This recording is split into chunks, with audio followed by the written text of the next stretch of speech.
नमस्कार साथियों, ज़मीन यूट्यूब चैनल पर आपका बहुत बहुत स्वागत है। दोस्तों, फसलों को छोड़कर इस दुनिया के बाज़ारों में सभी उत्पादों के दाम काफ़ी तेज़ी से बढ़ रहे हैं। फसलों के दाम भी बढ़े हैं, लेकिन उससे कहीं ज़्यादा फसल पैदा करते समय होने वाले खर्चे बढ़ गए हैं। सोने चांदी की बात करें तो ये पहले से ही बहुत महंगे थे और अब इनकी कीमत अचानक से आसमान को छूने लगे हैं। फसलों की बात होती है तो आपके जहन में गेहूं, चना, सरसों, बाजरा, सोयाबीन या किसी प्रकार के दालों का ख्याल आता होगा, जिनकी कीमत चांदी के भाव से बहुत ज़्यादा कम है। लेकिन क्या आप अंदाज़ा लगा सकते हैं कि किसी फसल का भाव चांदी के भाव के बराबर हो सकता है? जी हाँ, इस दुनिया में एक फसल ऐसी भी है जो चांदी के बराबर महंगी है और बाजार में खूब उपयोग की जाती है। इस फसल के बारे में हम वीडियो में बात करेंगे, लेकिन उससे पहले आपसे एक अनुरोध है कि आप वीडियो को पूरा देखें, क्योंकि अगर आप वीडियो को बीच में छोड़ देते हैं या स्किप करते हैं तो आप बहुत सी ऐसी जानकारी है जिसको मिस कर देंगे।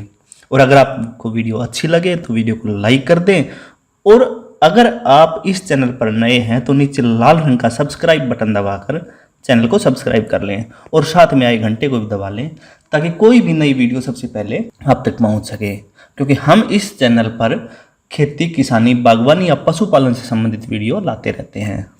जिस फसल की हम बात कर रहे हैं उसका नाम है वनीला। जी हाँ, आपने आइसक्रीम या अन्य कई खाने की चीज़ें वनीला फ्लेवर में देखी होंगी, जिसमें वनीला फ्लेवर वनीला की फसल से प्राप्त किया जाता है। इसलिए इस फसल की कीमत लगातार बढ़ रही है।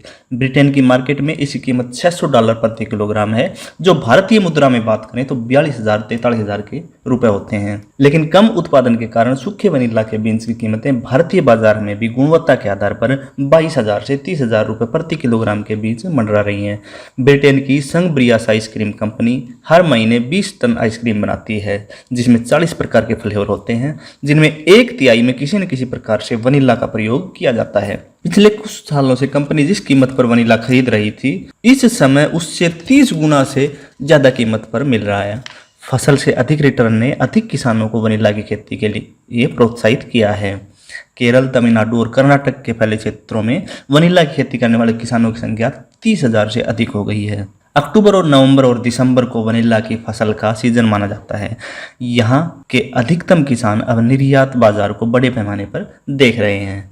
वर्तमान में हरा वनीला 4,000 से 4,500 रुपये प्रति किलोग्राम के हिसाब से चल रहा है, जिससे 20 लाख रुपए तक 1 एकड़ से कमाई हो रही है। अब बात करते हैं वनीला की खेती किस प्रकार की जाती है। तो वनीला की खेती करना मुश्किल काम है। Madagascar, pupa, New Guinea, Bharat और युगांडा में इसकी खेती होती है, जिसकी डिमांड दुनिया भर में है। अमेरिका में काफ़ी बड़ी आइसक्रीम इंडस्ट्री है, इसलिए वहाँ वनीला की खपत भी ज़्यादा है। अगर आप भी खेती से ज़्यादा लाभ कमाना चाहते हैं तो वनीला की खेती आपके लिए उपयुक्त हो सकती है। वनीला आर्किड परिवार का एक सदस्य है, जिसका तना लंबा और बेलनाकार होता है। इसके हरे पीले फूल काफ़ी सुगंधित होते हैं। इसके फल कैप्सूल नुमा होते हैं और एक फल से कई सारे गोलाकार बीज मिलते हैं। वनीला की फसल को विशेष वातावरण की ज़रूरत होती है। इस फसल को ह्यूमिडिटी, छाया और मध्यम तापमान की ज़रूरत होती है। इसके लिए पॉली हाउस बनाकर फोगर विधि से इसके अनुरूप वातावरण तैयार किया जाता है। 30 डिग्री सेंटीग्रेड के आसपास का तापमान वनीला की अधिक पैदावार के लिए अच्छा होता है।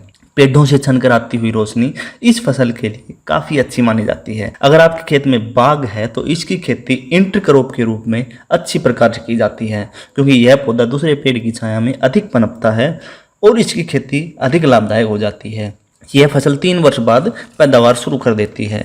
बात करें मिट्टी की तो वनीला के लिए भुरभरी दोमट मिट्टी, जिसमें जैविक पदार्थ प्रचुर मात्रा में हो, काफ़ी अच्छी मानी जाती है। मिट्टी का पीएच मान 6.5 से 7.5 तक होना चाहिए। सड़ी हुई गोबर की खाद या कंपोस्ट डालकर मिट्टी की क्षमता को बढ़ाया जाता है।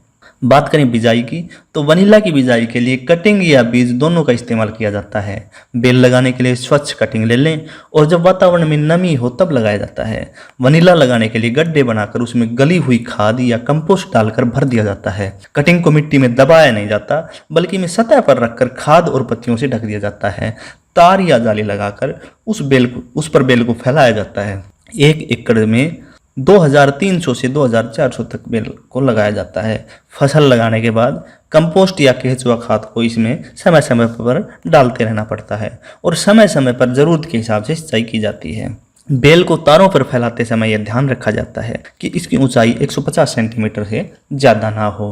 फूल आने से फलियां पकने तक लगभग 9-10 माह का समय लग जाता है। आजकल बाजार में सिंथेटिक वनीला आ गया है जो हमारे स्वास्थ्य को तो नुकसान पहुंचाता ही है, साथ साथ वनीला की खेती को भी नुकसान पहुंचा रहा है। देश में वनीला की खेती और उसके विपणन का काम करने वाली एक एजेंसी की रिपोर्ट के अनुसार सिंथेटिक वनीला प्राकृतिक वनीला को नुकसान पहुंचा रहा है। सिंथेटिक वनीला सस्ता होता है जिसके कारण प्राकृतिक वनीला का दाम भी गिर रहा है। प्राकृतिक वनीला की कीमत जहां 30,000 रुपये प्रति किलोग्राम है, वहीं सिंथेटिक वनीला की कीमत 100 रुपये प्रति किलोग्राम है। यही कारण है कि यह वनीला की खेती का बाजार चौपट कर रहा है और किसानों को इसका सीधा नुकसान हो रहा है। यही कारण है कि वनीला की खेती करने वाले किसानों की संख्या अब दिनों दिन घट रही है।